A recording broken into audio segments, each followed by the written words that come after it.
Bodyguard. Halt. Present. On.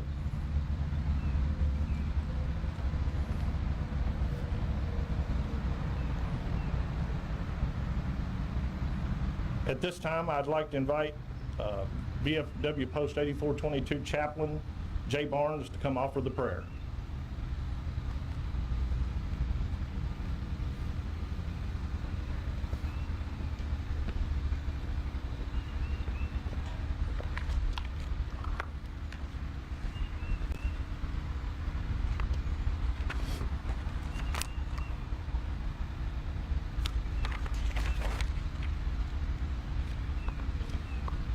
Father of us all, in the depth of our silent reverence, we realize the truth of the inspired words, I am the resurrection and the life. He that believeth in me, though he were dead, yet shall he live. As comrade after comrade departs, we march on with our ranks grown thinner. Help us to be faithful unto thee and to one another. Look in mercy on the surviving spouses and children of our departed comrades, we beseech thee. And with thine own tenderness, console and comfort those who are bereaved. Heavenly Father, bless our country with freedom, peace, and righteousness. Through thy favor may we meet at last before thy throne in heaven. We praise thy great name forever and forever. Amen.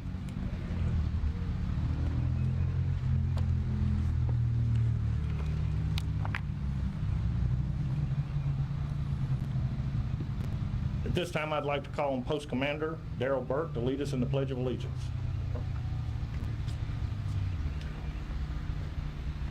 Face to colors, veterans present arms. I pledge allegiance to the flag of the United States of America and to the republic for which it stands, one nation, under God, indivisible, with liberty and justice for all. Order, arms.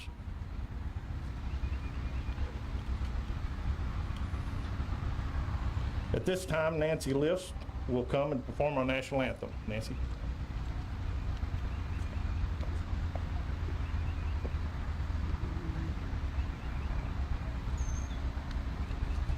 Oh, say, can you see by the dawn's early light what so proudly we hailed at the twilight's last gleaming, whose broad stripes and bright stars through the perilous fight o'er the ramparts we watched were so gallantly streaming, and the rocket's red glare, the bombs bursting in air, gave proof through the night that our flag was still there. Oh, say, does that star-spangled banner yet wave o'er the land of the free and the home of the brave? Order. Oh.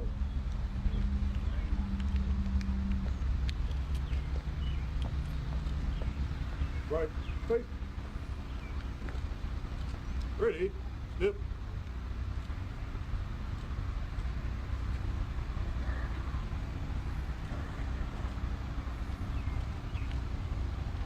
You may be seated.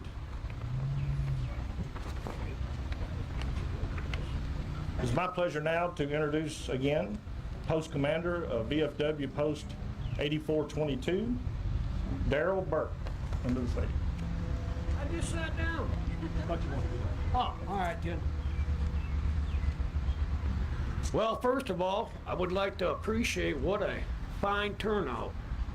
And secondly, I'd like to thank the Town of Smyrna and the council, and especially Brian over here, who put all this together, and the Smyrna Fire Department Chief. You all do an awesome job every year.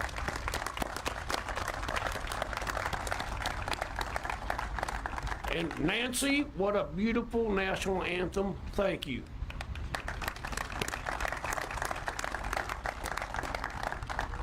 As I look out here over the audience, I see several veterans. And we all know what today is. Everybody sitting here knows what today is. There's many people on the lake camping, fishing, enjoying this day, which they have that right because people give the ultimate sacrifice for that freedom. But some of them don't know exactly what the day is. They just know it's, the first 3-day weekend of summer. Let's get the barbecue grills out, drink beer, have a party. It's not all that. We know what it is. My second time in Germany, I had the pleasure of going to Luxembourg. Luxembourg's a real small country that Patton, in World War II, liberated twice. The first time he took it, the Germans kicked him out. He took it again. There's a national cemetery there. And that's the first time I really understood the meaning of Memorial Day. Me and some of my buddies went and visited, and all them white stones just kinds of hit you, you know. They're the ones that didn't make it home. And yesterday, some VFW members, we was out placing flags out at Roselawn, and I'm looking at markers, and I hollered over at one and said, man, look at this one here. World War I, World War II, Korean veteran. And he made it home. And we're out there continuing putting flags, and I found another World War I, World War II, Korea. Then we seen some World War II, Korea, Vietnam veterans. And we're still placing the flags, and we're going around, you know, respecting the fallen. And then they hit home again. I found another stone. Young kid, United States Marine, Afghanistan, 1985 to 2005. The kid was only 20 years old. He didn't make it home, and that's what this day is for. Once again, I thank you all for coming out. We have lunch at the post. You're all invited. We're going to have hamburgers and hot dogs and the fixins'. Thank you again.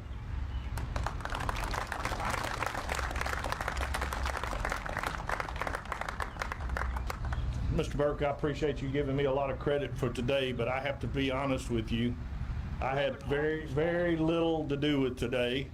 I have a great staff that makes things happen, and I saw Casey Conard over here and Kathy Farrell back here in the back that did an awesome job of helping us, and the chief and the fire station.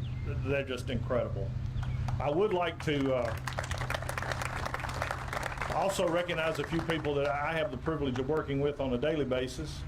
I have both of our assistant town managers, Rex Gaither and Todd Spearman, are here in the front. And then this wonderful council that gives us direction and leadership on a daily basis and really gives us the insight to make things happen.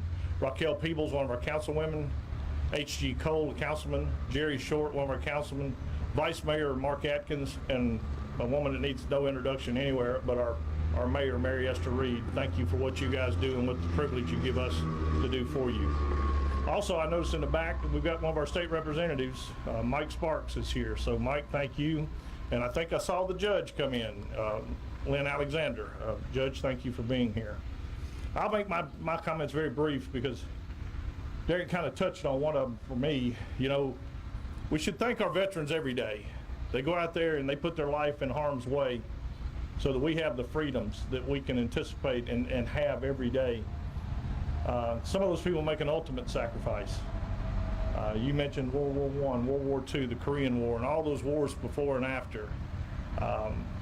Memorial Day got a little more real for me a couple of years ago because while my nephew is not buried at Roselawn, he is buried at Evergreen, and he didn't come home from Afghanistan. He was 20 years old, father to a 6-week-old baby. It got real for my family. But I will tell you this, with great pride in my heart, my nephew died doing what he wanted to do. From the time he was a child, he wanted to be a soldier. And from everything we can tell, he was a soldier. So I'm very proud of him, proud of the life that he gave. Today, it's very fitting that we're here. This used to be an Air Force base. It was tied directly to Smyrna. We're sitting under the Jeff Koos Memorial, another, again, gentleman that was serving his country and gave his life. Today, when we move the Reef, we're going to be going over here to the left, and some of you may not even know this existed in the town of Smyrna because it was laid at the entrance to the town hall where people came in to pay their water bills and their gas bills, and they come in to talk to the people at town hall. It really wasn't the best place for that memorial, but every individual from Smyrna that's died in a war is memorialized over here to our left, and we'll be placing the Reef over there today. And it's in their honor that we're here today. So again, I thank you. I thank you for the town of Smyrna, the VFW, the Post, all the great work you guys do in this community. We appreciate you. And veterans, we know today is Memorial Day, and we are here to memorialize those that gave the ultimate sacrifice. But to each of you, I say thank you as well. Thank you for everything you've done for this country. Now I have the honor to introduce our guest speaker. Yeah, that's right, we do have a speaker. I wasn't yet, okay? A little long-winded, I know, but not the speaker. Lieutenant General retired Keith Hubert is our speaker today. Let me tell you a little bit about Lieutenant General retired Hubert, a great American. He was an Army Lieutenant General, retired, was born into a military family. His grandfather served in World War I and his father in World War II. He graduated from West Point in 1975 and served 38 years on active duty as an infantryman and a Green Beret. For 14 of his 38 years, he served at the rank of general officer. His overseas service included tours in Panama, Nicaragua, El Salvador, Saudi Arabia, Iraq, Haiti, Honduras, Kosovo, and Afghanistan. Lieutenant General Hubert is a Special Forces and Ranger qualified. He has earned the Combat Infantry Special Operations Combat Diver, Master Parachutist, Air Assault, and Joint Chiefs of Staff badges. He currently serves as a Senior Advisor for Veterans and Leadership Initiatives and a Distinguished Visiting Professor at MTSU. Lieutenant General Hubert created the Charlie and Hazel Daniels Veterans of Military Family Center at MTSU, the largest and most comprehensive veteran center on an academic campus in the nation. At this time, please join me in welcoming Lieutenant General retired Keith Hubert.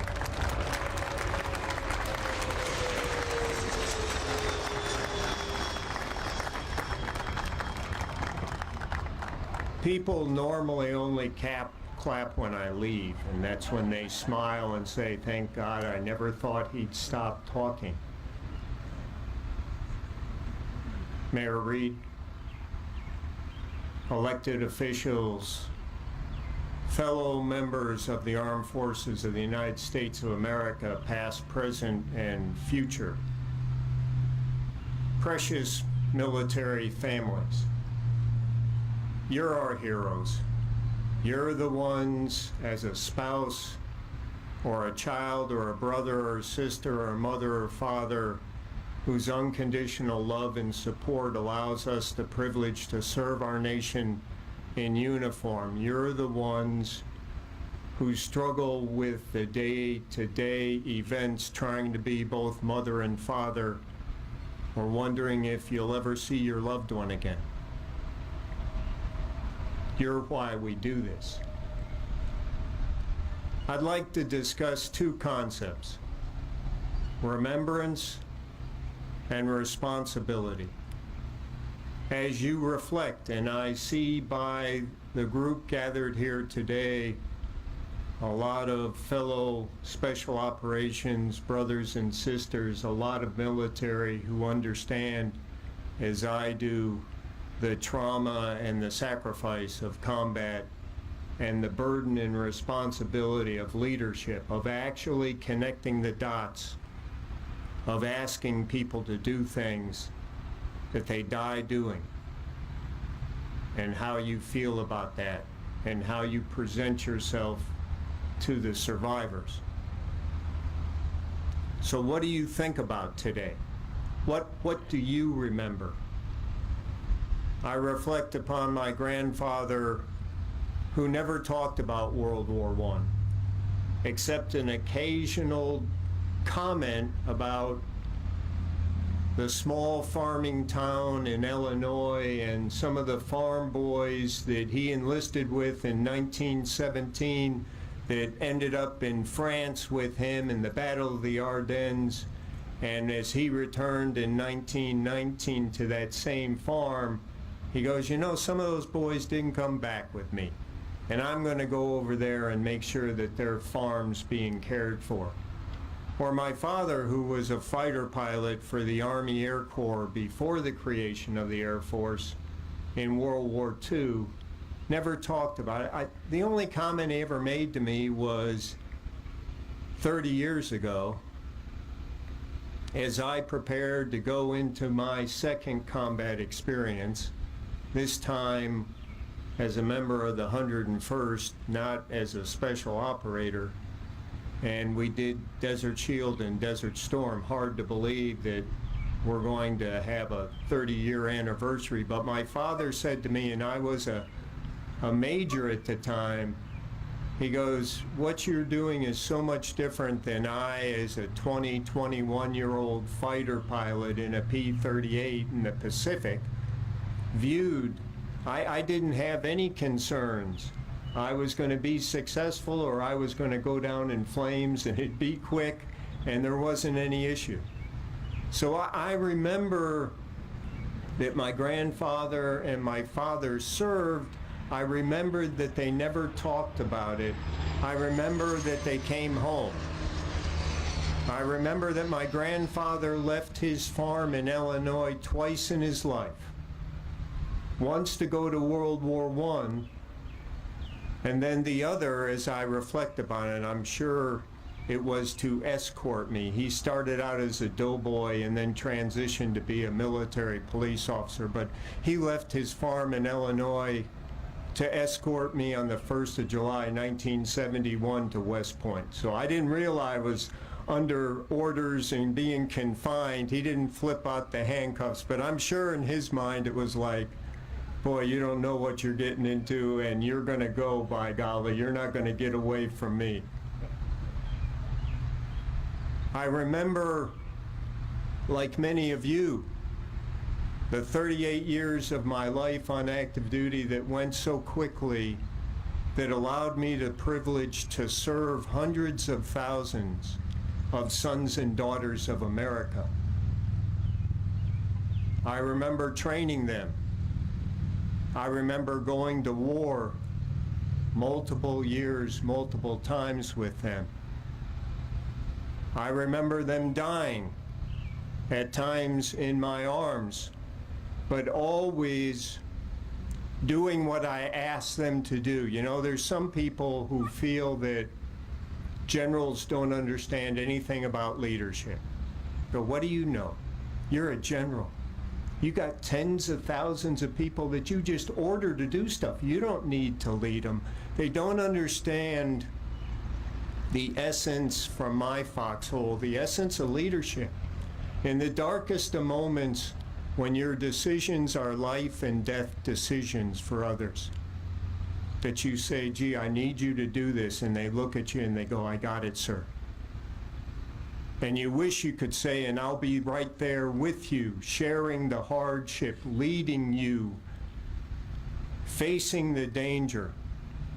But the more senior you become, you go from an organization of 50 to 100 to 500 to 900 to 5,000 to 50,000, and all of a sudden you can't be there sharing that hardship, sharing that danger.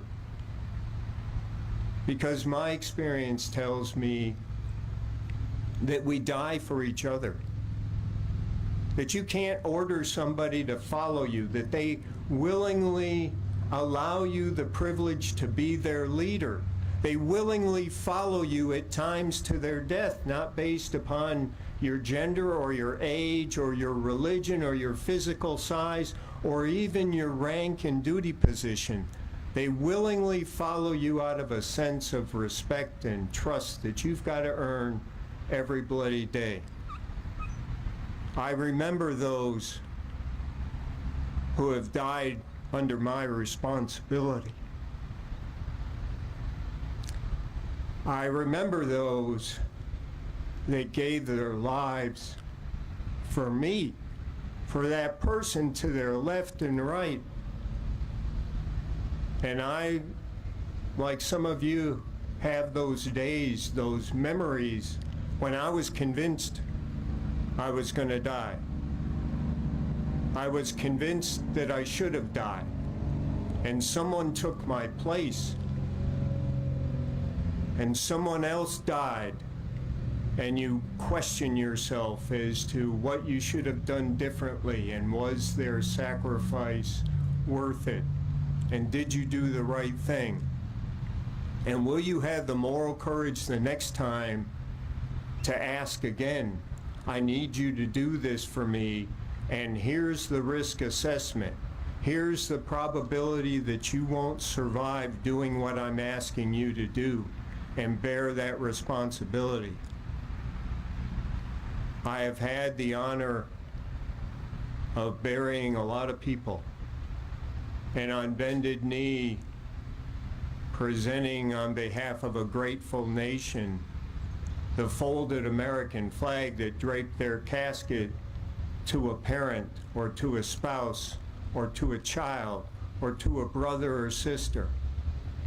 And I've never been met with hostility or anger or blame. I've been met always with the normal sorrow that you would expect from the loss of a loved one, but a sense of pride that they gave their lives for something larger than themselves, that they gave their lives in an idealistic, realistic fashion, that we make the world safer, that we make it a better place, that there was a purpose and a meaning that we should remember today, whether it's our own family members or people we know or people we read about. Saturday, the Grand Ole Opry held a tribute to the armed forces, and I had the privilege not only to sit next to Miss Hazel Daniels and Charlie Jr. Daniels, but to present a special tribute during the Opry to Charlie Daniels. But one of my comments was, last year on July 6th, our nation lost a true patriot and a beloved friend who would never fail to recognize and appreciate our freedom as a direct result of the grace of God in the United States military. This is what we understand. This is what we live as military families. This is what we remember here today with respect and honor. Responsibility, collectively, individually. We have a responsibility from my foxhole to ensure that others remember. If it hasn't touched them, our American public right now, less than 1% have ever worn a uniform. I am talking to the very select here who have served and understand what it's like to look your children in the eye and go, I don't know when or if I'm coming home, take care of your mom. Or to look my daughter and say, you're 5, I'll see you when you're 7, as I spent 2 years in Afghanistan. The ability to comprehend that sacrifice, that service to our nation, is lost on others who haven't personally experienced it, that we've grown into a society that if it doesn't impact me, it doesn't exist, it's not relevant, I don't care about it. We have a responsibility to change that by our personal examples, by our actions and our deeds, and reflect upon that. What do you want to be written on your tombstone? How do you want to be remembered? How will people speak of you? If you knew today was your last day, if you knew that, who would you go see? Who would you call? Who would you write a letter to? Who would you say, I love you? Who would you say, forgive me? And as you search your soul on your actions for this remaining hours of your life in this chapter, and you find yourself doing drastic azimuth corrections, Ranger, you better get back on the patrol lane. You better readjust how you treat people, because that is what we do. We protect the families of the world at the expense of our own. We serve this nation and democracies. We are willing to sacrifice our lives to make the world a better place. So our responsibility by word and deed is to demonstrate that we're just trying to be good human beings and make the world a better place. I'm appreciative of this opportunity to share some thoughts, to reflect upon those who have willingly sacrificed and given their lives for our democracy, and to keep their families safe. And for the surviving families, retain your sense of perspective and sorrow and pride in a loved one lost. Thank you.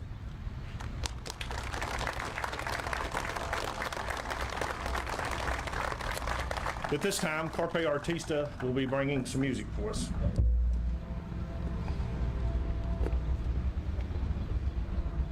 Where do you want it? Do you want it front? Right there.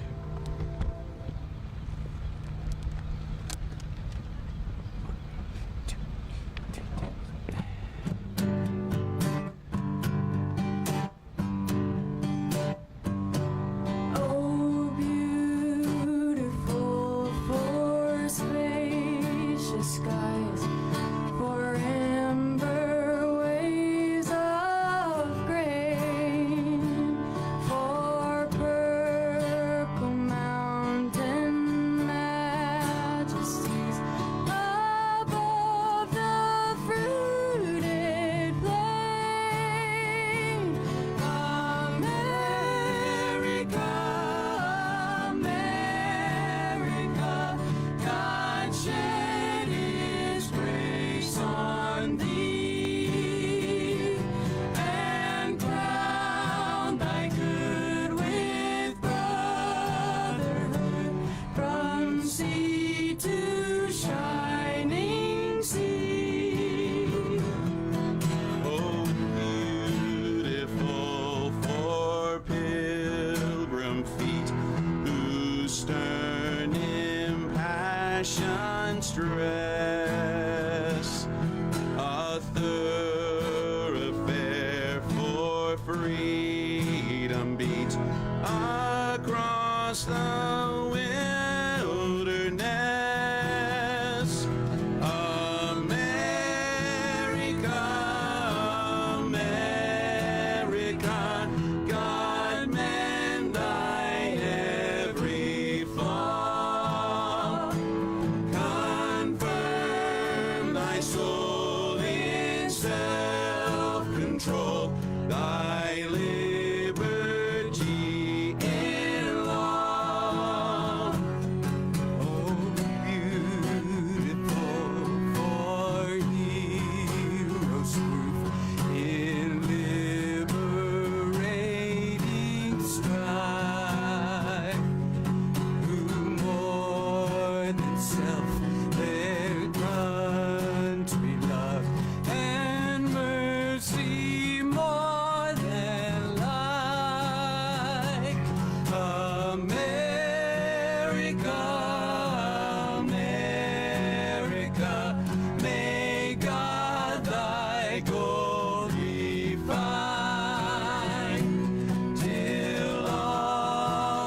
success, be nobleness, and every grain divine.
Carpe Artista, thank you so much for that rendition. At this time, we will have our ceremonial placing of the wreath. If you would please stand. And as they bring the wreath forward, Mayor and Council, Reverend Hubert, please join, okay?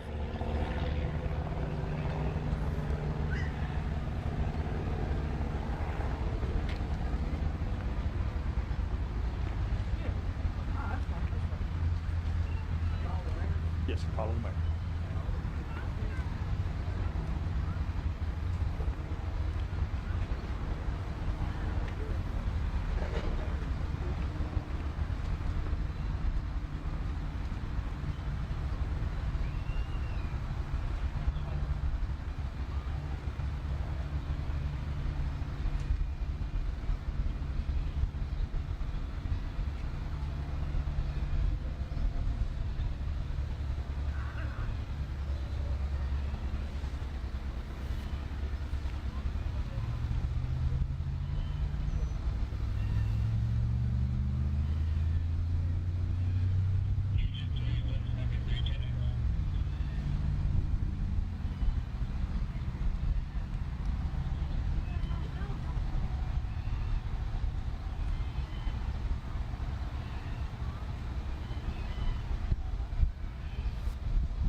Ceremony to